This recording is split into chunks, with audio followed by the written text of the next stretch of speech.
अच्छा, आज की क्लास में हम रिकर्जन पढ़ने वाले हैं। और रिकर्जन जो है वो हमारे पेपर 4 का यानी प्रोग्रामिंग पेपर का one of the most important topics है। और ये जो है इसका थोड़ा सा थ्योरेटिकल पार्ट भी है, और वो बहुत थोड़ा है। तो मैं जो है आज इसमें जो है थ्योरेटिकल पार्ट भी कवर कर दूंगा आज की क्लास में, जो पेपर 3 का है, और उसके बाद पेपर 4 का जो पार्ट है, जो बेसिकली प्रैक्टिकल पार्ट है, उसके हम कुछ क्वेश्चंस देखेंगे। आगे जब हम इसके मतलब क्वेश्चंस करेंगे तो आपको रियलाइज होगा कि ये चीज़ थोड़ी सी ट्रिकी है। इतनी इजी नहीं होती, बट आप थोड़ी सी प्रैक्टिस करोगे, चीजों को खुद ट्रेस करोगे तो आपको बहुत सिंपल लगेगी। ठीक है, इसके पीछे का जो प्रोसेस है उसको हम जब स्टडी करेंगे तो ये चीज आपको बहुत ज्यादा सिंपल लगेगी। ठीक है, इसको कहा जाता है कि it is one of the most difficult topics in programming. ठीक है, मगर ऐसा बिल्कुल भी नहीं है। ठीक है, जिन लोगों ने इसको समझ के पढ़ा है, खुद ट्रेस किया है, उनको ये बहुत इजी लगी है। और अगेन मैं आपको ये बताऊं कि ये वन ऑफ जो टॉपिक्स है जिसमें जब मैं आपको पढ़ाऊंगा तो आपको बहुत इजी लगेगा, मगर जब आपको खुद रिकर्जन लिखने का कहा जाएगा या आपको खुद रिकर्जन ट्रेस करने का कहा जाएगा तो वो थोड़ा सा डिफिकल्ट होगा। ठीक है, तो आपने ये नहीं सोचना कि यार ये तो मतलब हमने क्लास में कुछ और पढ़ा तो ये क्या पूछ रहे हैं, ऐसा बिल्कुल नहीं होता। जब आप प्रैक्टिस करोगे जाकर तो वो आपको जो है क्या कहते हैं, खुद ही उस पे आपका हाथ सीधा हो जाएगा, चीजें खुद ही बहुत ज्यादा इंशाल्लाह सिंपल हो जाएंगी। ठीक है। अच्छा, तो आज हम रिकर्जन पढ़ने वाले हैं। हम जो है ना इसको हमेशा की तरह पैरेलल में लेके चलेंगे। हम जो है क्या कहते हैं, इसको अंडरस्टैंडिंग के लिए पहले पढ़ेंगे, फिर क्योंकि इसका जो जरा जार्गन है, जो याद करने वाली चीजें, हम उसको थोड़ा सा स्टडी करेंगे कि एग्जाम में, क्योंकि पेपर 3 में भी इसकी कुछ क्वेश्चंस आए हैं, तो उनको हमने कैसे टैकल करना है। ठीक है, इसकी कुछ जो है टर्मिनोलॉजीज हैं जो पेपर 3 में आ जाती हैं, वो कहते हैं इनको डिस्क्राइब करें। बहुत सिंपल है, बहुत ईजी है, वो भी हम डिस्कस करेंगे। मगर सबसे पहले हम इसको क्या कहते हैं समझ के पढ़ेंगे कि बेसिकली रिकर्जन होती क्या है। ठीक है। अच्छा, यहाँ पर जाके मैं जल्दी से जो है एक और नोटबुक बना लूंगा। अच्छा, टॉपिक आज का हमारा है रिकर्जन। ठीक है, और इसमें जो है हम बेसिकली पेपर 3 एंड पेपर 4 दोनों को कवर करेंगे। मेनली ये टॉपिक पेपर 4 के, पेपर 3 में भी जैसा मैंने बताया थोड़ा बहुत डेफिनेशंस वगैरह आ जाती हैं। ठीक है। अच्छा, रिकर्जन की जो डेफिनेशन है ना, बहुत ज्यादा सिंपल है। ठीक है, recursion occurs when a function calls itself, that's it। Recursion तब होती है जब एक फंक्शन अपने आप को कॉल करता है। ठीक है, एक फंक्शन अपने आप को कॉल करता है। ठीक है, अब आप पूछोगे कि यार ये फंक्शन अपने आप को कॉल करने की तो बात ठीक है, मगर ये फंक्शन अपने आप को कहाँ पर कॉल करता है। ठीक है, तो बेसिकली जब फंक्शन हम डिफाइन कर रहे होते हैं, जैसे हम पाइथन में जब फंक्शन डिफाइन कर रहे होते हैं, लेट्स से मैं यहाँ पर कहता हूँ def f1, और यहाँ पर मैं आगे दो क्या कहते हैं पेरेंथेसिस डालता हूँ, फंक्शन का नाम है f1। फिर मैं यहाँ पर कॉलन डालता हूँ, इसके बाद मैं दो स्पेसेस छोड़ के जो भी लिखूंगा ना, वो बेसिकली क्या होगा, वो सारा फंक्शन की बॉडी होगी, वो सारा हम फंक्शन के अंदर का कोड लिखेंगे। अगर जो है ये जो फंक्शन की बॉडी है, ये जो फंक्शन की बॉडी है, इसके अंदर कहीं ये फंक्शन अपने आप को कॉल करे, यानी कि F1 आपको कहीं लिखा नजर आए, तो जिसका इसका मतलब है कि this is basically recursion happening over here. This is a recursive call, ये रिकर्जन हो रही है।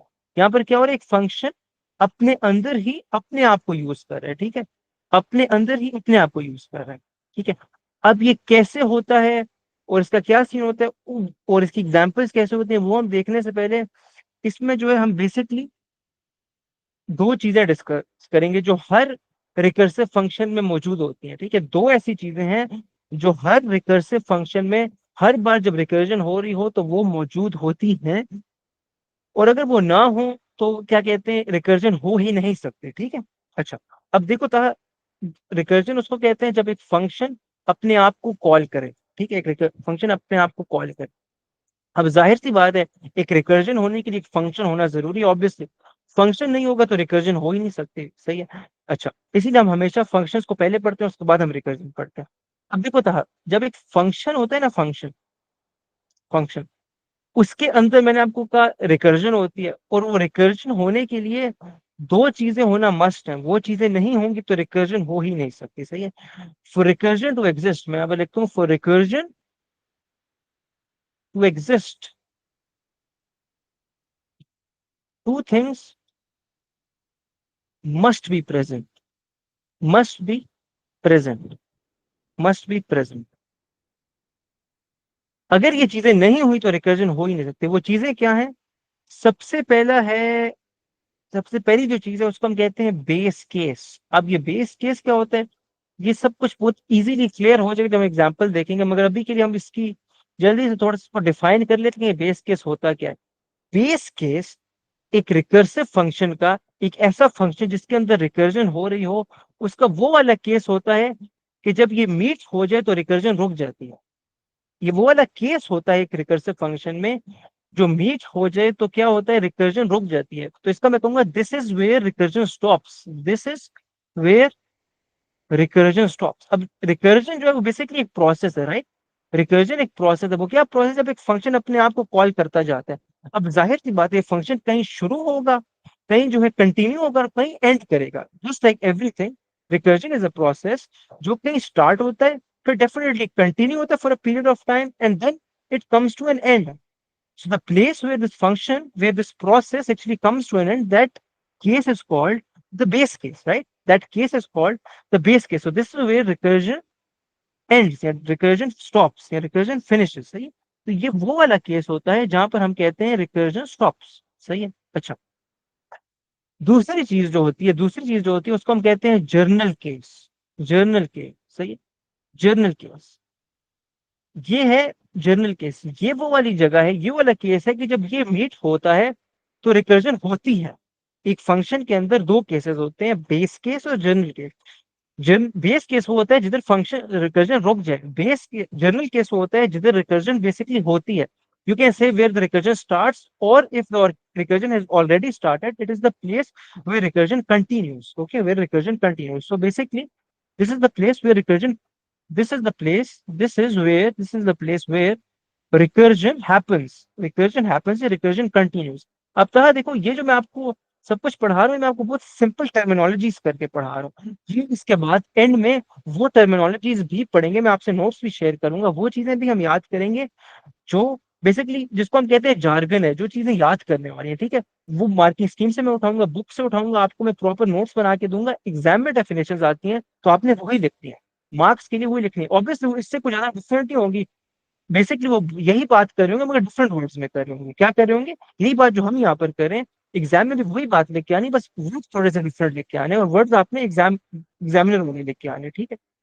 अच्छा, ऑब्वियसली आप ये वर्ड्स भी लिखोगे, अगर आप अपना पॉइंट समझा दोगे तो मार्क्स आपको मिल जाने चाहिए। But to be on the safe side, बेहतर ये है कि जो चीज मार्किंग स्कीम में लिखी है, बुक में लिखी है, आप एज इट इज वही लिख के लो, ठीक है? अच्छा, मैंने जिस तरह कहा, जो बेसिकली इसका जार्गन है वो मैं आपसे इंशाल्लाह एंड में नोट्स में शेयर कर दूंगा, हम डिस्कस भी कर देंगे अगर हमारे पास टाइम हुआ। But the point of this class is to understand what recursion is, और उसके साथ साथ हम उसकी जो डेफिनेशंस हैं, जो उसकी टर्मिनोलॉजी है, उसको हमारी समझ में आनी है, ठीक है? अच्छा, अब बेसिकली अभी तक हमने बात क्या की है उसको थोड़ा सा रिव्यू कर लेते बिफोर यू मूव ऑन, ठीक है? रिकर्जन रिकर्जन एक ऐसा प्रोसेस होता है जो एक फंक्शन के अंदर एग्जिस्ट करता है, और वो फंक्शन के अंदर उस प्रोसेस को कहते हैं जब एक फंक्शन अपने आप को ही कॉल करे, या एक फंक्शन अपने आप को ही यूज करे। जब भी एक फंक्शन अपने आप को कॉल करता है, अपने आप को यूज करता है, उसको हम कहते हैं this is basically recursion occurring, ठीक है? ये वो जगह जिधर रिकर्जन हो रही है, ठीक है? अच्छा, अब रिकर्जन जब हो रही होती है तो बेसिकली एक ऐसा प्रोसेस जो बार बार हो सकता है, ठीक है? मतलब ऐसा नहीं होता कि एक फंक्शन जो है वो अपने आप को एक ही बार कॉल करे, it can call it multiple times, ठीक है? तो ये बेसिकली ऐसा प्रोसेस जो होता जाता है, मगर ऑब्वियसली अगर कोई प्रोसेस एंड्स होगा तो computer can not handle that endless process. एक प्रोसेस एंड होना चाहिए, ठीक है? तो बेसिकली इसका एंड भी होता है, ठीक है? तो फॉर दैट एंड, जिस जगह पर एंड होता है, जिस केस पर एंड होता है, जो कंडीशन जब मीट होती है, जब वो एंड होता है, तो उसको हम कहते हैं द बेस केस। जो केस रिकर्जन को कंटिन्यू रखते हैं या रिकर्जन को स्टार्ट करते हैं, उस केस को हम कहते हैं जर्नल केस, राइट? अच्छा, तो अभी तक थोड़ी सी आपको चीजें एब्स्ट्रैक्ट लग रही होंगी, ठीक है? क्योंकि हम डेफिनेशंस पढ़ रहे हैं, हमने बहुत ऊपर ऊपर से चीजों की बात की है, ठीक है? अच्छा, अभी मैं आपको एग्जाम्पल दूंगा, उस एग्जाम्पल को देखने के बाद आपको चीजें बिल्कुल क्लियर हो जाएंगी, काफी हद तक आपको चीजें समझ आने लगेंगी, ठीक है? अच्छा, तब तक देखो, रिकर्जन से ना हम कुछ ऐसे प्रोग्राम्स लिख सकते हैं जिनको लिखना भी बहुत सिंपल हो जाता है, उनको अंडरस्टैंड करना भी कंपेरेटिवली सिंपल हो जाता है। अच्छा, इसमें सबसे ज्यादा जो फेमस प्रोग्राम है उसको हम कहते हैं फैक्टोरियल प्रोग्राम, ठीक है? वो प्रोग्राम जिसको हम लिखते हैं तो हम क्या करते हैं, फैक्टोरियल को वो करते हैं, क्या कहते हैं, फैक्टोरियल को कैलकुलेट करते हैं। तो मैं कहूंगा writing the factorial function, writing the factorial function, writing the factorial function using recursion। सही है, फैक्टोरियल फंक्शन को लिखना कैसे, रिकर्जन को यूज करके। ठीक है, अच्छा अब मैं आपको बता, रिकर्जन वो होता है जब एक फंक्शन अपने आप को ही कॉल कर ले। ठीक है, अच्छा अब हम बहुत ज्यादा सिंपल सी एक फैक्टोरियल फंक्शन लिखने लगे, मगर कहा एक बात याद रखो, देखो फैक्टोरियल जो है बेसिकली वो क्या होता है, अगर मैं कहता हूँ 5 फैक्टोरियल, राइट, 5 फैक्टोरियल बेसिकली क्या होता है, 5 into 4 into 3 into 2 into 1, 1 पर आकर रुक जाता है, राइट, 1 पर आके रुक जाता है। ठीक है, स्टार्ट कहां से हुआ, 5 से हुआ, रुका कहां पर आके, 1 पर आकर रुका, राइट।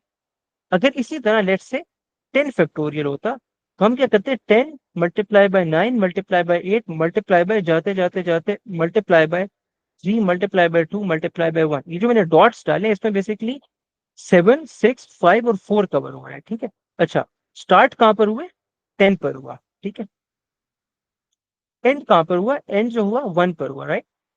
अच्छा फिर क्या कहते हैं, अगर मैं कहता हूँ let's say recursion of sorry factorial of 7, start कहां पर हुआ, 7 पे, 7 into 6 into 5 into 4 into 3 into 2 into 1। ठीक है, स्टार्ट कहां पर हुआ, 7 पर हुआ, 7 is the starting point, and कहां पर हुआ, एंड हुआ 1 पर, 1 इज द एंडिंग पॉइंट। ठीक है, अच्छा इसी तरह वन लास्ट केस जो थोड़ी सी सबसे हट में केस है, वो केस है जीरो का। ठीक है, जीरो का, now we know that zero factorial is basically 1, zero factorial zero से स्टार्ट नहीं होता, ऐसा नहीं होता कि जीरो से स्टार्ट हो, ये डायरेक्टली 1 होता है। ठीक है, and we know that the factorial of negative numbers do not exist, negative numbers के फैक्टोरियल्स होते ही नहीं, फैक्टोरियल या जीरो का होगा या किसी पॉजिटिव इंटीजर का होगा। ठीक है, अच्छा ये बातें हमें पता है।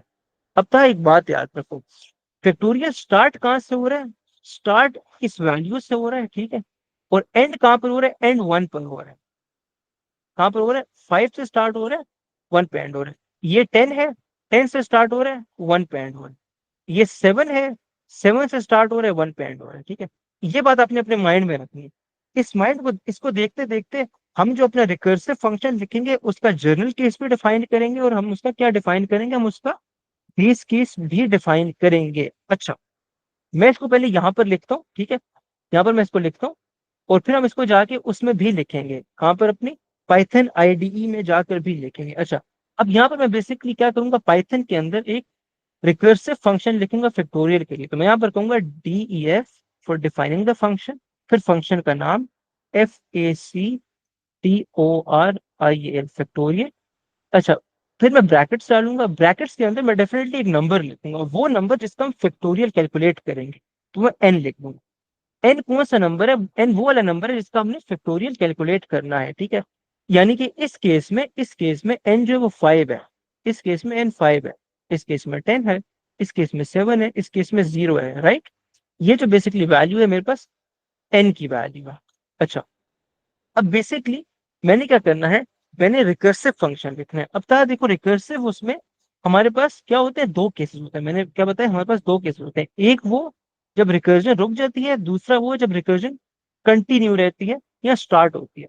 तो हम हमेशा एक रिकर्सिव फंक्शन में बेस केस पहले लिखते हैं, बात याद रखना, हम बेस केस को पहले लिखते हैं, जर्नल केस को बाद में लिखते हैं। सही है, always write the base case first then we write the general case. अच्छा ऐसा हो सकता है बेस केस को बाद में लिखो, उससे इतना फर्क नहीं पड़ता, but it's better and it's conventional to right the base case first. तो मैं यहाँ पर सबसे पहले बेस केस लिखूंगा। ठीक है, मैं क्या लिखूंगा यहाँ पर, बेस केस लिखूंगा। अच्छा अब तक बेस केस वो वाला केस है जब ये जो रिकर्जन का प्रोसेस है ये खत्म होना है। ठीक है, यानी कि जो हमारा फैक्टोरियल कैलकुलेट करने का प्रोसेस है ये खत्म होना होना चाहिए। तो खत्म कब होता है, जब ये वैल्यू 1 हो जाती है, कौन सी वैल्यू, बेसिकली एन की वैल्यू। अब मैं इसको एन क्यों कह रहा हूँ, यू विल सून रियलाइज, मगर अभी के लिए मैं कह दूं कि जब एन की वैल्यू 1 हो जाती है, यानी 5 से स्टार्ट होकर 4, 3, 2 जब 1 हो जाती है, तो it becomes like we reach the end, we reach the end of the process of recursion. ठीक है, हम फैक्टोरियल के या रिकर्जन के प्रोसेस के एंड पर पहुंच जाते हैं। So I say that if n is equal to 1, this means that our base case is met, हमें रिकर्जन रोक देनी चाहिए। ठीक है, यहाँ पर भी आप देखो तो n 10 से स्टार्ट होके 9 पर, 8 पर, फिर बाकी सारे नंबर्स पे, फिर 3 पे, फिर 2 पे, फिर 1 पर आकर रुक जाता है, ठीक है। अगेन यहाँ पर आप देखो 7 पे स्टार्ट होकर फिर 6 फिर 5 फिर 4 फिर 3 फिर 2 1 पर आकर रुक जाता है। अच्छा, ये जो हमारे पास स्पेशल केस है, एक्सेप्शन जो है उसमें 0 पर आकर रुक जाता है। Because if n is 0, if n is 0, if n is 0, if n is 0, this means that the factorial is basically factorial of n is 1, ठीक है। तो एक केस तो ये हो गया कि हमारा जो है क्या कहते हैं, बेस केस 1 होगा, बेस केस 1 होगा तो रिकर्जन रुक जाएगी, रिकर्जन रुक जाएगी, यानी कि we will reach the end of the process of calculating the factorial. दूसरा केस 0 है, अगर ये n डायरेक्ट 0 होता है तब भी हमें रिकर्जन रोक देनी चाहिए, यानी रिकर्जन होनी ही नहीं चाहिए। तो I will say that if n is equal to 1 और n is equal to 0, then what you should do, then you should say that the result is, यहाँ पे मैं इसको result लिखता हूँ, that the result is basically, that the result is basically 1। Result क्या है, वो बेसिकली क्या है, 1 है। रिजल्ट क्या है, वो बेसिकली 1 है। अच्छा, अब तक ये चीज आपको थोड़ा सा बाद में ज्यादा क्लियर समझ आएगी कि मैंने यहाँ पर रिजल्ट इज इक्वल टू 1 क्यों लिखा है, मगर अभी के लिए हम कंटिन्यू करते हैं और आपको ज्यादा चीजें अच्छी समझ आएंगी। अच्छा, फिर मैं कहता हूँ कि यहाँ पर जो एल्स वाला केस होगा, एल्स में बेसिकली हम क्या लिखेंगे, उसका वो वाला केस, उसका जर्नल केस, उसका क्या लिखेंगे हम, जर्नल केस। अच्छा, एल्स में मैं एक बात अज्यूम कर रहा हूँ, एल्स में बात अज्यूम कर रहा हूँ कि N is always non negative, N is always non negative, यानी कि मैं अज्यूम कर रहा हूँ कि जो एन है इट इज नॉन नेगेटिव, यानी कि नेगेटिव नंबर आएगा ही, वरना हमें जो है क्या कहते हैं उसका भी ख्याल रखना पड़ता, ठीक है, वो भी एल्स में चला जाता। But we are assuming over here, we are assuming that जब एल्स की हम बात करेंगे तो we only talk about numbers where N is greater than और इक्वल टू 0। हम उन नंबर्स की बात करेंगे जहां पर एन जो है वो या 2 होता है या उससे बड़ा होता है, ठीक है। अच्छा, जर्नल केस की हम बात करें तो ये वो जगह है जहां पर रिकर्जन हो, राइट, ये वो जगह है जहां पर रिकर्जन होगी, ठीक है। अच्छा, अब जो मैं चीज लिखने वाला हूँ ना, वो देख के शायद आप थोड़ा सा कंफ्यूज हो जाओ, क्योंकि वो पहली बार चीज देखते हो, ठीक है, मगर बहुत ज्यादा सिंपल है, आगे समझ आएगी, बहुत ईजी हो जाएगी। देखो, जब रिकर्जन होगी तो मैंने आपको कहा था क्या होता है रिकर्जन में, एक फंक्शन अपने आप को कॉल करता है, ठीक है, तो यहाँ पर वही होने वाला है, यहाँ पर एक फंक्शन अपने आप को कॉल करेगा, ठीक है, कैसे अभी देखना, मैं यहाँ पर लिखूंगा आंसर इज इक्वल, आंसर नहीं सॉरी रिजल्ट था हमारे पास, जो वेरिएबल तो आंसर नहीं था, result, I will remove this. मतलब जो रिजल्ट था, result is basically equal to, अच्छा, result is basically equal to N multiplied by the factorial of N minus one, the factorial of N minus one. अच्छा, अब ये बात मैंने क्यों लिखी है, ठीक है, ये बेसिकली देखो यहाँ पर क्या हो रहा है, रिकर्जन हो रही है, यहाँ पर क्या हो रहा है, ये देखो, ये जो पार्ट है ना, this is where recursion is happening, क्योंकि आप नोट करो फंक्शन का नाम भी फैक्टोरियल है और ये जो कॉल हुई हुई है फंक्शन को, ये भी फैक्टोरियल। देखो, ये जो फंक्शन है ये अपनी डेफिनेशन के अंदर ही, ये अपनी डेफिनेशन के अंदर ही अपने आप को दोबारा कॉल कर रहा है, ठीक है, this calling itself. So this is where recursion is happening, ठीक है। अब देखो, ये जो मैंने ये स्टेटमेंट लिखी है इसका क्या मतलब है, ये मैंने क्यों लिखी है, जो स्टेटमेंट मैंने लिखी है इसका क्या मतलब है और ये मैंने क्यों लिखी है, ठीक है। अब मुझे एक बात बताओ, अगर मैं यहाँ पर लिखता हूँ result is equal to N multiply by factorial of N minus one, इसको मैथमेटिकल टर्म्स में मैं लिख सकूं तो वो गलत नहीं होगा। मैं अगर ये कहूँ कि 5 is basically equal to 5 multiply by 4 factorial, या मैं इसको यूं लिखूं कि 5 मल्टीप्लाई बाय 5 माइनस 1 फैक्टोरियल, क्या ये चीज गलत है? देखो, यहां पर आप ऊपर अगर देखो तो 5 किससे मल्टीप्लाई हो रहा है, 4 इंटू 3 इंटू 2 इंटू 1, 4 फैक्टोरियल क्या ये नहीं होता, 4 इंटू 3 इंटू 2 इंटू 1। तो मैं इसको ये भी तो लिख सकता हूँ कि 5 factorial is basically 5 multiply by 4 factorial, या 5 multiply bye 5 minus 1 factorial. Exact same चीज मैंने यहाँ पर कर दिया, एग्जैक्ट सेम चीज मैंने यहाँ पर कर दी, यहाँ पर। तो देखो, अब होना क्या होगा, क्या ये फंक्शन क्या करेगा, ये बेसिकली अपने एक बार कॉल होगा लेट्स से 5 के साथ, सही है, ये फंक्शन क्या करेगा, एक बार कॉल होगा 5 के साथ। अब आप नोट करना, मैं अभी आपको ट्रेसिंग का पार्ट कर रहा हूँ, जिससे आपको चीजें काफी ज्यादा और क्लियर हो जाएंगी। क्या होगा, काफी ज्यादा और क्लियर हो जाएंगी। यहाँ पर नोट करना, यहाँ पर अभी मैं ट्रेसिंग करने लगा हूँ। ठीक, मैं क्या करने लगा हूँ यहाँ पर, अभी मैं ट्रेसिंग करने लगा हूँ।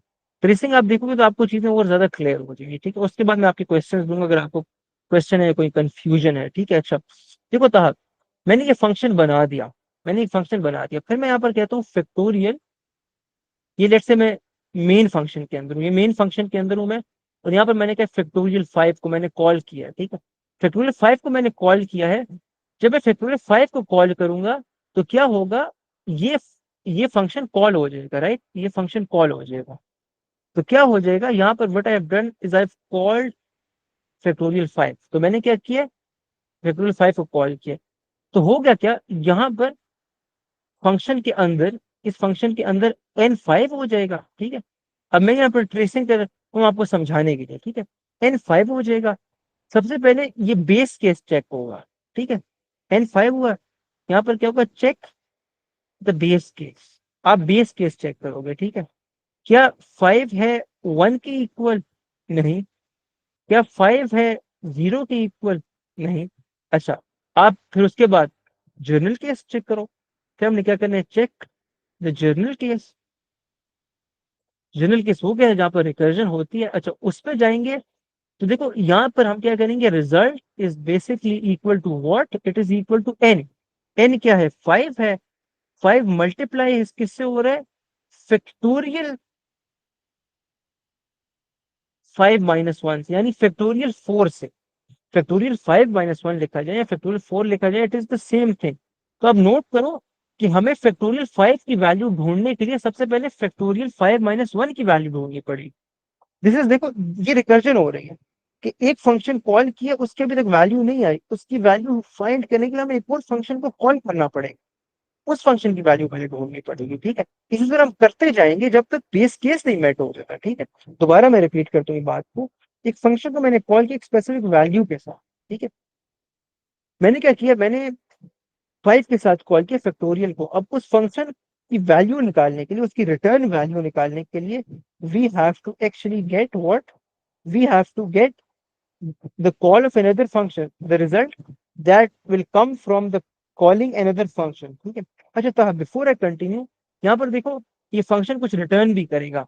तो in the end what we will say, in the end what we will say, we will just return after the print statement, will return result. क्योंकि जाहिर सी बात हमें उससे फैक्टोरियल चाहिए भी तो सही, हमने जो रिजल्ट में वैल्यू स्टोर करेंगे वो हमें चाहिए भी तो सही। अच्छा, अब आप गौर से देखना, क्योंकि यहाँ पर मैंने फैक्टोरियल इसको कॉल किया, फैक्टोरियल 5 को मैंने कॉल किया। ठीक है, फैक्टोरियल 5 को कॉल किया। अब देखो फैक्टोरियल 5 किसको कॉल करें, और फैक्टोरियल 4 को कॉल करें। ये क्या है, फैक्टोरियल 5 - 1, इसको मैं लिख सकता हूँ कि ये बेसिकली किसके इक्वल है, फैक्टोरियल 4 के इक्वल है, ऐसा ही है। इसको मैं लिख सकता हूँ। तो यहाँ पर मुझे फैक्टोरियल 4 को ट्रेस करना पड़ेगा। यहाँ पर मैं जाऊंगा और मैं फैक्टोरियल 4 को ट्रेस करूंगा, राइट, फैक्टोरियल 4 को मैं ट्रेस करूंगा। ठीक है, फैक्टोरियल 4 को मैं ट्रेस करूंगा। तो यहाँ पर मैं जाकर क्या करूंगा, मैं कहूंगा n is basically equal to 4, right.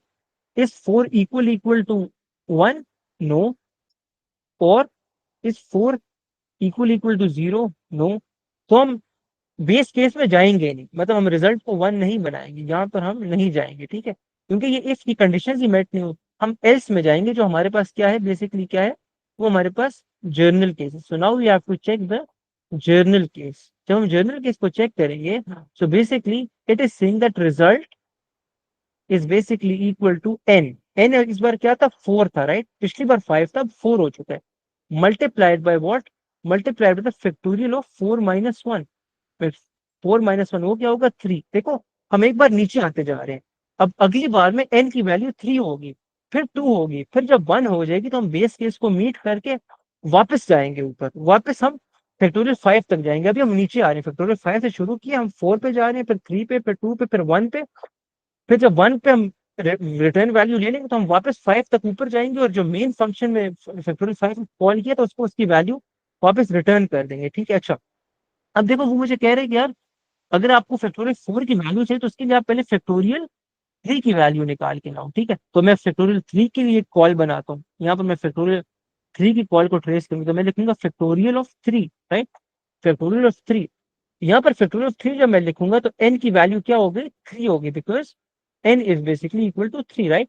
Base case को हम चेक करेंगे, यहाँ पर हम बेस केस को अगर चेक करें, सही है, तो बेस केस में हमारे पास है 1 के अगेंस्ट हम चेक करें और 0 के अगेंस्ट चेक करें, तो हम checking 3 is equal to 1, no, और 3 इज इक्वल टू 0, ऐसा भी नहीं है, ठीक है। तो फिर क्या करो, एल्स में चले जाओ और जनरल केस चेक करो। फिर क्या करना है आपने, जनरल केस चेक करना है। जनरल केस में चेक करेंगे हम, उसमें हमने कुछ चेक नहीं करना, बिकॉज इट इज एल्स, सही है, उसमें हम चले जाएंगे।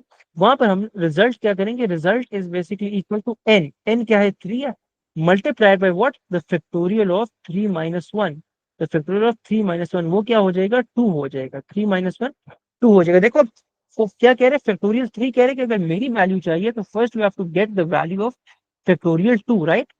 आपने फैक्टोरियल 2 की वैल्यू, सारी चीजों को एक जगह पर करने के लिए मैं दूसरी स्क्रीन पे शिफ्ट नहीं होऊंगा, मैं इधर ही दूसरे यहाँ पर जो है क्या कहते हैं, कंटिन्यू कर लेता हूँ, and I will call factorial 2 now. अब मैं क्या करूंगा, मैं यहाँ पर जाकर फैक्टोरियल 2 को कॉल करूंगा, ठीक है, फैक्टोरियल 2 को कॉल करूंगा, ठीक है। अच्छा, फैक्टोरियल 2 को जब मैं कॉल करूंगा तो मैं यहाँ पर क्या करूंगा, मैं कहूंगा 2 is basically equal to N, sorry, N is equal to 2, सही है।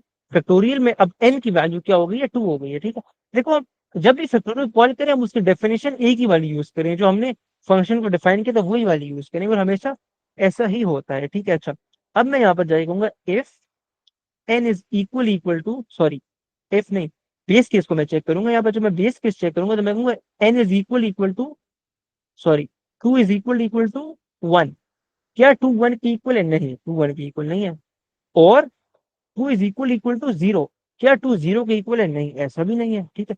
तो इसका मतलब है बेस केस मीट अभी तक नहीं हुआ। So what I will do is that I will go to the else part, I will go to the else part. Else part में क्या है, जर्नल केस है हमारा। एल्स पार्ट में क्या है, जर्नल केस। आपको कैसे पता लगेगा वो है, वहां पर रिकर्जन हो रही होगी, जहां पर रिकर्जन नहीं हो रही वो आपका बेस केस है। और तो एक बात याद रखो, हम हमेशा बेस केस और जनरल केस को इफ स्टेटमेंट से ही डिफाइन करते हैं, ठीक है, इफ एल्स से ही डिफाइन करते हैं, क्योंकि एक कंडीशन से जो हम चेक करते हैं, कंडीशन हमेशा हम इफ को ही यूज करके करेंगे, उसका और कोई तरीका नहीं है, ठीक है। मैं रिपीट कर रहा हूँ, जर्नल केस और बेस केस को डिफाइन करने के लिए, चेक करने के लिए हम हमेशा इफ स्टेटमेंट्स का ही यूज करेंगे, क्योंकि ये कंडीशन की बेस पे चलते हैं। There could be a general case and a base case and they always run based on a condition, right. और वो कंडीशन हम कैसे डिसाइड करते हैं, हम वो इफ स्टेटमेंट से डिसाइड करते हैं। अच्छा, one last thing, one last thing, यहाँ पर हम जाएंगे और हम कहेंगे result is basically now equal to, result is now basically equal to what, result is equal to 2, 2 क्या था, n था, सही है, n multiply by the factorial of n minus 1, factorial of n minus 1 क्या होगा, फैक्टोरियल ऑफ 2 माइनस 1, और 2 minus 1 is 1, right, 2 minus 1 is 1। अच्छा, अब वो हमें कह रहे हैं कि आपको फैक्टोरियल 1 की वैल्यू मुझे ला कर दोगे तो मैं फैक्टोरियल 2 की वैल्यू आपको बता सकता हूँ, ऐसे वो बता ही नहीं सकता, ठीक है, ऐसे वो बता ही नहीं सकता, ठीक है। तो अब क्या होगा, अब यहाँ पर हम फैक्टोरियल 1 की वैल्यू कैलकुलेट करेंगे, और फैक्टोरियल 1 में आप देखोगे वो वाला, वो वाली फंक्शन कॉल है, वो वाली फंक्शन कॉल है फैक्टोरियल की, जहां पर बेस केस मीट हो जाएगा। फैक्टोरियल 1 की जो कॉल है उसमें मैं कहूंगा n is basically equal to 1, is 1 equal to 1, yes it is equal to 1। so what you have to do now, when we know that 1 n is equal to 1 और n is equal to 0, यहाँ पर अगर n 1 हो जाए, n 0 हो जाए, तो you have to say that the result is 1। अब हमारे पास रिजल्ट की एक डिस्क्रीट वैल्यू आ गई है। पहले हमारे पास रिजल्ट की जो वैल्यूज आ रही थी वो किसके फॉर्म में आ रही थी, वो खुद फंक्शन कॉल्स थी, राइट। यहाँ पर वो खुद एक फंक्शन कॉल थी, हमें नहीं पता था। यहाँ पर रिजल्ट की वैल्यू क्या है, फैक्टोरियल 5 माइनस 1 है। यहाँ पर क्या है, फैक्टोरियल 4 माइनस 1 या फैक्टोरियल 3 है। यहाँ पर क्या है, फैक्टोरियल 2 है। यहाँ पर क्या है, फैक्टोरियल 1 है, ठीक है। अच्छा, अब क्या होगा, अब यहाँ पर जो है हमें उसकी एक डिस्क्रीट वैल्यू मिल गई है, तो हम यहाँ पर क्या करेंगे, we know that now the result is basically equal to what, 1, okay. और देखो रिजल्ट जब 1 हो गया, now we are safe, we can move on in the function, right, in this same function, in this same function called factorial, now we will move on, सही है। तो जब हम आगे जाएंगे तो आप इस फंक्शन पे गौर करो, तो ये जो पार्ट है इफ वाला, सही है, इसके बाद एक और रिटर्न स्टेटमेंट है यहाँ पर, ठीक है, ये नहीं भूलनी, ये रिटर्न स्टेटमेंट है, इसीलिए तो हमें सारी उसकी वैल्यू मिलेगी। एंड में क्या हो रहा है, रिटर्न रिजल्ट हो रहा है, ठीक है। तो ये फैक्टोरियल 1 क्या कर रहा है, ये कर रहा है रिटर्न, इसको मैं बल्कि इरेज कर देता हूँ, ये बस क्या कर रहा है, रिटर्न कर रहा है रिजल्ट को, यानी कि रिटर्न कर रहा है किसको, 1 को। It is basically giving us 1। अच्छा, ये 1 अब कहां पर जाएगा, ये 1 डेफिनेटली फैक्टोरियल 1 की जगह पर जाएगा, because we know that factorial 1 return value 1, उससे 1 हमें रिटर्न किया फैक्टोरियल 1 में, तो ये फैक्टोरियल 1 की जगह पर 1 चला जाना चाहिए, तो यहाँ पर क्या आ जाएगा, यहाँ पर इसकी जगह 1 आ जाएगा, राइट, इसकी जगह 1 आ जाएगा। अब जब इसकी जगह 1 आ जाएगा, so now we can calculate what the result of factorial 2 is, हम इसका रिजल्ट कैलकुलेट कर सकते हैं, ठीक है। तो 2 मल्टीप्लाई बाय 1 इज बेसिकली 2, तो इसका जो रिजल्ट आ जाएगा वो 2 आ जाएगा, तो हम 2 को फिर रिटर्न कर देंगे। यहाँ पर फंक्शन के एंड में हमने क्या लिखा हुआ है, रिटर्न रिजल्ट, यहाँ ऊपर हमने रिटर्न रिजल्ट लिखा हुआ है, तो मैं उसको यहाँ पर लिख देता हूँ, थोड़ा सा यहाँ पर, क्योंकि नीचे जगह नहीं है, तो मैं यहाँ पर इसको लिख देता हूँ रिटर्न 2।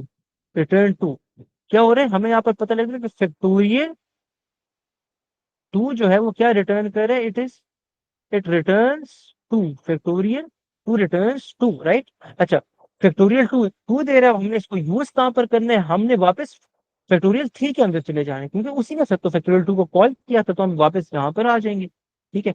यहाँ पर क्या कॉल हो रहा है, यहाँ पर फैक्टोरियल 2 कॉल, उसकी वैल्यू क्या है, उसकी वैल्यू 2 है। अब हम क्या करेंगे, हमें फैक्टोरियल 2 की मजीद जरूरत नहीं है, क्योंकि हमने उसकी वैल्यू फाइंड कर लिया। Now we can safely calculate the result of factorial 3। Factorial 3 का हम रिजल्ट कैलकुलेट कर सकते हैं, तो this is basically equal to 3 multiplied by 2, which is 6, right? Which is 6. So now what we can say, we can safely say that this is basically, इसको मैं यहाँ से remove कर देता हूँ, we can definitely say that now we can get the result, and that result is basically 6, return 6. So we know that factorial 3 gives 6, right? Factorial 3 हमें क्या दे रहे हैं, 6 दे रहे हैं, राइट। अच्छा, फैक्टोरियल 3 की वैल्यू हमने कहाँ यूज करनी है, सवाल ये पैदा होता है, वो कहाँ यूज करनी है, वो हमने करनी है यहाँ पर फैक्टोरियल 4 के अंदर। हमें पता है इसकी वैल्यू क्या है, 6 है, राइट, इसकी वैल्यू क्या है, 6 है। अच्छा, 6 मल्टीप्लाई बाय 4 क्या होता है, 24 होता है, ठीक है। मजीद हमें फैक्टोरियल 3 की जरूरत नहीं है, अब हमने उसकी वैल्यू फाइंड कर लिया है, तो यानी कि फैक्टोरियल 4 का जो रिजल्ट है उसकी वैल्यू क्या आई, 4 multiplied by 6, which is 24. So we now know that factorial 4 will return result, and that is 24. So now we know that factorial 4 returns 24. अब factorial 4 को किसने कॉल किया था, उधर हम जाएंगे वापस, तो वो हम जाएंगे यहाँ पर factorial 5 minus 1, यानी कि factorial 4, ये बेसिकली factorial 4 है, 5 minus 1 या 4 एक ही बात होती है, ठीक है। अच्छा, इसकी वैल्यू क्या है, इसकी वैल्यू है 24, राइट, इसकी वैल्यू है 24। अब फैक्टोरियल 5 का रिजल्ट निकालने के लिए I have to multiply 5 with 24, and multiplying 5 with 24 gives me 120, right, gives me 120। अच्छा, इसमें क्या हो जाएगा, रिजल्ट मेरे पास 120 हो जाएगा, एंड में जब रिजल्ट रिटर्न होगा तो I will get 120, right, I will get 120। तो फैक्टोरियल 5 हमें एंड में क्या दे देगा, 120, and in the main function factorial 5 will give us 120, और आगे हम इसको प्रिंट करना चाहें, जैसे भी यूज करना चाहें, will get 120 in the main function. तो आप देखो 5 का फैक्टोरियल 120 ही होता है, और हमने रिकर्सिव एक प्रोग्राम लिखा, हमने रिकर्जन के थ्रू 5 का फैक्टोरियल निकाल लिया। अब before I finish this topic, आप इसको थोड़ी सा यहाँ पर नोट करो, थोड़ा सा नोट करो, तो बेसिकली हो क्या रहा है, हो ये रहा है कि देखो फैक्टोरियल क्या था, 5 था, उसने कॉल किया फैक्टोरियल 4 को, उसने कॉल किया फैक्टोरियल 3 को, उसने कॉल किया फैक्टोरियल 2 को, उसने कॉल किया फैक्टोरियल 1 को। फैक्टोरियल 1 जो है उसको किसी को कॉल करने की जरूरत है ही नहीं, क्योंकि वो खुद हमें एक डिस्क्रीट वैल्यू दे सकता है, तो इसने हमें क्या दिया, इसने हमें 1 दे दिया। वो 1 यहाँ से 2 के पास गया, 2 के पास जब वो 1 गया, तो यहाँ पर हमें पता लगा कि वो 1 जो है वो इसके अंदर जो यहाँ पर 2 है, आप यहाँ पर देखो 2 उससे मल्टीप्लाई होकर 2 बन गया, इसके अंदर वो 2 बन गया, वो 2 वापस इसके अंदर चला गया, राइट। यहाँ पर जाकर वो किससे मल्टीप्लाई हुआ, वो हुआ 3 से मल्टीप्लाई, फैक्टोरियल 2 की वैल्यू थी 2, वो किससे मल्टीप्लाई हुआ, 3 से मल्टीप्लाई, वो यहाँ पर 6 बन गया 3 से मल्टीप्लाई होके, वो वापस 6 जो है कहाँ पर उसने भेज दिया, 4 में भेज दिया, क्योंकि 4 नहीं तो फैक्टोरियल 3 को कॉल किया, तो 4 को ही तो फैक्टोरियल 3 की वैल्यू की जरूरत थी। इसके अंदर जब वो चला गया तो इसने क्या किया, इसने उसको 4 से मल्टीप्लाई कर दिया। देखो फैक्टोरियल 4 ने उसको 4 से मल्टीप्लाई करके उसको 24 बना दिया। 24 बना दिया। 24 जब उसको बना दिया तो यहाँ पर वो 24 होकर फैक्टोरियल 5 के पास चला गया। फैक्टोरियल 5 ने उससे यहाँ पर 5 मल्टीप्लाई किया। आप यहाँ पर देखो तो 5 मल्टीप्लाई किया फैक्टोरियल 4 के साथ। तो यहाँ पर जब 24 के साथ 5 मल्टीप्लाई हुआ तो 120 बन गया, और वो वापस मेन फंक्शन में, यानी कि जहां पर हमने कॉल किया था उधर फैक्टोरियल 5 की वैल्यू जो थी वो मिल गई। तो ये बेसिकली ये जो प्रोसेस है, यहाँ पर सारे फंक्शंस को कॉल कर रहे हैं। देखो ये जो यहाँ पर है ये यूं जा रहा है, ये यूं जा रहा है, और ये उल्टा आ रहा है। यहाँ पर क्या हो रहा है, all functions are being called. और यहाँ पर क्या हो रहा है, ये जो साथ है हमारे, इधर क्या हो रहा है, यहाँ पर बेसिकली हो रहा है, यहाँ पर क्या हो रहा है, all functions are returning values. तो ये होती है रिकर्जन। कहा कोई क्वेश्चन है, किसी हद तक चीजें क्लियर हुई हैं कि नहीं? यार ये 1 से वापस 5 कैसे जाता है, ये समझ नहीं है मुझे। अच्छा, 1 से वापस कैसे जाता है? तो आप मुझे एक बात बताओ, एक फंक्शन जो होता है, फंक्शन, उसका क्या पर्पज होता है? उसका पर्पज क्या होता है एक फंक्शन का? बस अगर फंक्शन है, अगर वो वैल्यू रिटर्न कर रहा है, सही है, तो वैल्यू कहाँ पर जाती है? एक फंक्शन का पर्पज होता है कि वो वैल्यू रिटर्न करे। मोस्ट ऑफ द टाइम्स वो वैल्यू कहाँ पर जाती है? फंक्शन के पास। वो उधर जाती है जिधर उस फंक्शन को कॉल किया जाए, राइट? वो उधर जाती है जिधर उस फंक्शन को कॉल किया जाता है, राइट? मतलब लेट्स से मेरे पास एक यहाँ पर एक फंक्शन है, इसको मैं कहता हूँ ए। एक फंक्शन है ए, उसके अंदर मैं एक और फंक्शन कॉल करता हूँ बी। अब ये मेरे पास बी है एक और फंक्शन, ये लेट्स से रिटर्न कर रहा है 2। अब जब ए जो है वो बी को कॉल करेगा और बी 2 की वैल्यू रिटर्न कर रहा है, तो ये 2 कहाँ पर जाएगा? ये उधर ही जाएगा जिधर बी को कॉल किया गया था, जिधर बी को यूज किया गया था। जाहिर सी बात है, जिसको बी चाहिए होगा वो बी को यूज कर लेगा। तो ये 2 जो है ये जाएगा यहाँ पर। 2 कहाँ पर जाएगा? यहाँ पर। तो ए के अंदर फिर इस बी की कॉल की जगह वैल्यू क्या आ जाएगी? 2 आ जाएगी, राइट? वैल्यू क्या आ जाएगी? 2 आ जाएगी। वैल्यू क्या आ जाएगी? 2 आ जाएगी, राइट? अच्छा, इसी तरह यहां पर आप देखो, इसी तरह यहां पर आप देखो, तो देखो जब फैक्टोरियल 1 कॉल हुआ ना, तो फैक्टोरियल 1 ने यहाँ पर क्या किया, यहाँ पर आप फैक्टोरियल 1 को देखो। उसको देखने के लिए आपको फंक्शन की जो डेफिनेशन है उसको देखना पड़ेगा, ठीक है? फंक्शन की आप डेफिनेशन को जब देखोगे तो वहां पर क्या हो रहा है, वहां पर वो कह रहे हैं कि जब एन 1 होता है, यानी कि फैक्टोरियल 1 में एन 1 ही है, और हमारी फंक्शन की डेफिनेशन कह रही है कि जब एन 1 होता है तो आपने क्या करना है, आपने 1 को रिटर्न कर देना है, रिजल्ट को 1 बना देना है, और एंड में जाकर यहाँ पर रिजल्ट को रिटर्न कर देना है। Right over here you have to return the result, right? You have to return the result, ठीक है? तो जब ये रिजल्ट रिटर्न हो जाएगा तो फैक्टोरियल 1 का तो काम खत्म हो गया। उसका तो काम ये था कि उससे उसने एक वैल्यू रिटर्न करनी थी। अब मुझे बताओ कि फैक्टोरियल 1 जो वैल्यू रिटर्न करेगा वो कहाँ पर जाएगी? इसने 1 रिटर्न किया, वो कहाँ पर जाएगी वैल्यू? रिजल्ट में। रिजल्ट में, ठीक है? मगर हमें बेसिकली रिजल्ट वेरिएबल से तो कोई काम नहीं, हमें जो वैल्यू आती है हमेशा उससे काम होता है। ये देखो जो वेरिएबल्स होते हैं ना, जैसे फंक्शन की कॉल खत्म हो जाती है उसके साथ ये वेरिएबल्स भी खत्म हो जाते हैं। जो मेन चीज रिटर्न होती है वो वैल्यू रिटर्न होती है। देखो उसने क्या किए, रिजल्ट को रिटर्न किए, क्या किए, रिटर्न किए रिजल्ट। मगर उसने बेसिकली रिजल्ट की वैल्यू रिटर्न की है ना। रिजल्ट के नाम से तो हमें कोई मतलब नहीं है, एक वेरिएबल का कोई भी नाम हो, रिजल्ट हो, उससे तो हमें कोई मतलब नहीं, उसकी वैल्यू से हमें मतलब है। उसने 1 रिटर्न किया, वो 1 जो वैल्यू रिटर्न हुई है, जो रिजल्ट की वैल्यू थी, वो कहाँ पर जाएगी? ये मेरा क्वेश्चन है। जहाँ पे इसको कॉल किया है वहाँ पे। कहाँ पर जाएगी? जहाँ पे फंक्शन कॉल किया है। एग्जैक्टली, वो कहाँ पर कॉल किया हुआ है? ये रिजल्ट में किया ना 5 टाइम्स फैक्टोरियल। हाँ, मगर फैक्टोरियल 1 कहाँ पर कॉल किया हुआ है, ये मुझे बताओ। फैक्टोरियल 1 को फैक्टोरियल 2 में कॉल किया हुआ है, देखो यहाँ पर, इस जगह पर।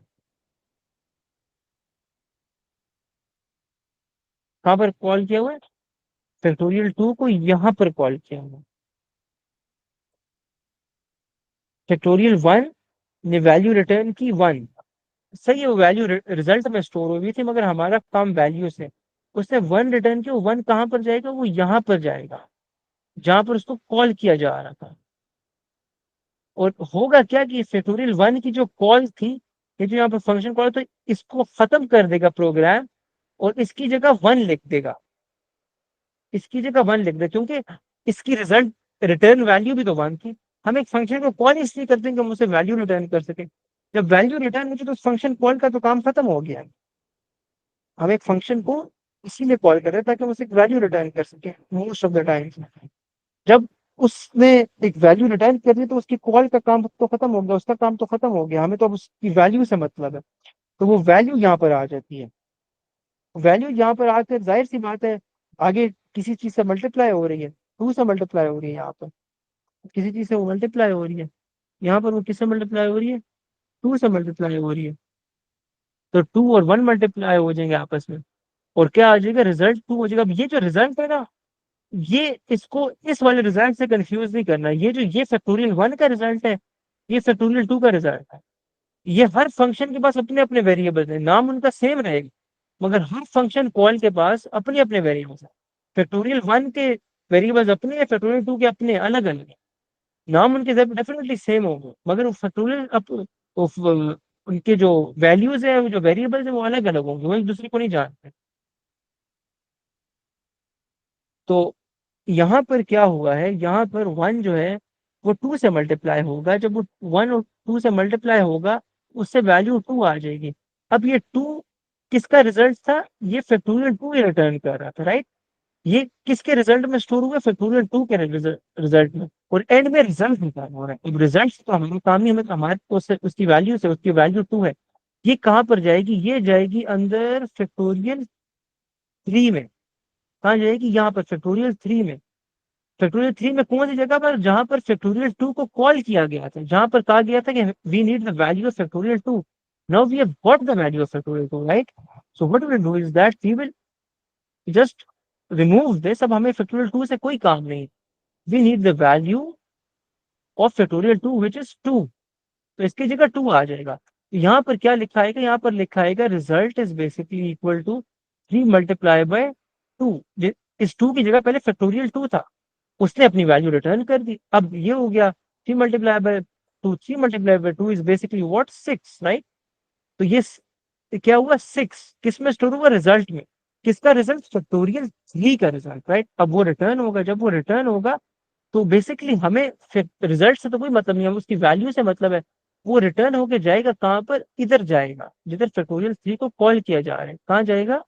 उधर जिधर फैक्टोरियल 3 को कॉल किया जा रहा है। तो यहाँ पर 6 आ जाएगा, यहाँ पर 6 आ जाएगा। और फिर क्या होगा? फैक्टोरियल 3 की जगह हम 6 लिख देंगे। यहाँ पर 4 लिखा हुआ है, यहाँ 6 है। क्या 4 मल्टीप्लाई बाय 6 हो जाएगा? फैक्टोरियल 4 का जो फंक्शन है उसके अंदर क्या होगा? उसके अंदर इस लाइन को अगर हम देखें तो बेसिकली क्या हो रहा है? 4 मल्टीप्लाई बाय 6 हो रहा है, विच इज 24। वो किसकी वैल्यू है? वो रिजल्ट की वैल्यू है। किसका रिजल्ट? फैक्टोरियल 4 का रिजल्ट। वो अपना रिजल्ट है, वो उसकी फैक्टोरियल 3 के रिजल्ट के साथ फैक्टोरियल 2 के, फैक्टोरियल 1 के रिजल्ट का कोई ताल्लुक नहीं है, राइट? अच्छा, अब क्या होगा? अब ये होगा कि जो फैक्टोरियल 4 का रिजल्ट है वो जाएगा यहाँ पर फैक्टोरियल 5 के अंदर, क्योंकि फैक्टोरियल 4 ने एक चीज रिटर्न कर दी है, वो 24 रिटर्न किया। वो कहाँ पर जाएगा? वो इधर जाएगा, यहाँ पर, यहाँ पर देखो, यहाँ पर जाएगा वो, यहाँ पर फैक्टोरियल 4 की जगह पर। फैक्टोरियल 4 की जगह पर वो क्या लिखा आ जाएगा? 24, राइट? 24 उसकी जगह क्या आ जाएगा? यहाँ पर 24 आ जाएगा। तो फैक्टोरियल 5 का जो रिजल्ट है, फैक्टोरियल 5 का जो रिजल्ट है वो क्या हो जाएगा, वो हो जाएगा 5 multiplied by 24, which is basically 120। Result क्या हो जाएगा 120, रिजल्ट क्या हो जाएगा 120।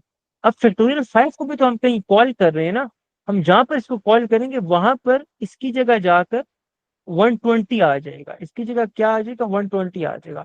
और फिर ये आगे यूज होगा, आगे प्रोग्राम उसको प्रिंट करता है, उससे कोई नंबर मल्टीप्लाई करता है, उससे हमारा काम नहीं है। तो ये चीज क्लियर हुई है कि नहीं, और भी कंफ्यूजन है? अगर कंफ्यूजन है तो क्लियर है, बता दो, नहीं है कंफ्यूजन तो बता दो। क्लियर है बस। चलो, अगर कंफ्यूजन है भी तो कोई मसला नहीं है, इस चीज को पहली बार मैं बताया पढ़ रहे हैं तो कोई मसला नहीं, अगर वो अच्छी तरह क्लियर नहीं होती विद टाइम जो है क्या कहते हैं, इसको हम और स्टडी करेंगे, so we will understand this. अच्छा साहब, बस 1 मिनट की मुझे ब्रेक दो, ठीक है?